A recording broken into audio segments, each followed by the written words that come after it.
July August গণঅভ্যুত্থানে সাবেক প্রধানমন্ত্রী শেখ হাসিনার দেশ ত্যাগের পর ভারত বাংলাদেশের মধ্যে সম্পর্ক হিমশীতল অবস্থায় পৌঁছেছে।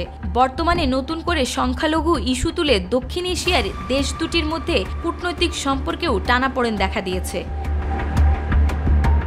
পরিস্থিতি সবচেয়ে বেশি ঘোলাটে হয় চিন্ময় দাসকে গ্রেফতারের পর। তাকে গ্রেফতারের প্রতিবাদে ভারতের একাধিক স্থানে বিক্ষোভ হয়েছে।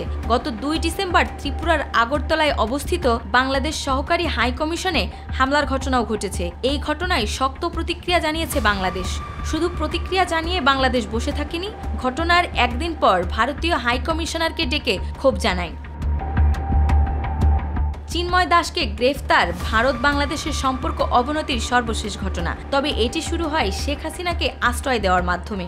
বাংলাদেশের বিরোধী দলের নেতাকর্মীদের অভিযোগ, শেখ হাসিনার 15 বছরের অবৈধ ক্ষমতার প্রধান সমর্থক ছিল ভারত। এই সময় তার বিরুদ্ধে মানবাধিকার লঙ্ঘনের গুরুতর অভিযোগও রয়েছে।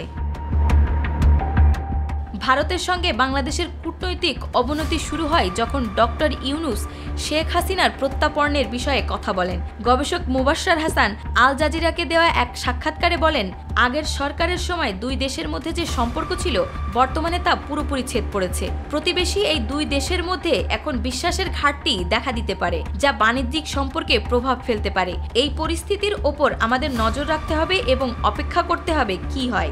শেখ হাসিনার সময় ভারত বাংলাদেশের সম্পর্ক ছিল খুবই ঘনিষ্ঠ, যার ফলে 2023-24 সালের 2 দেশের মধ্যে দ্বিপাক্ষিক বাণিজ্য ছিল $14 বিলিয়ন। তবে টানাপোড়েন চলমান অবস্থায় বাণিজ্য কত বিলিয়ন ডলারে গিয়ে ঠেকবে তা অজানা, কিংবা আদেও সুসম্পর্কে ফিরে আসবে কিনা সেই বিষয়ে রয়েছে সংশয়।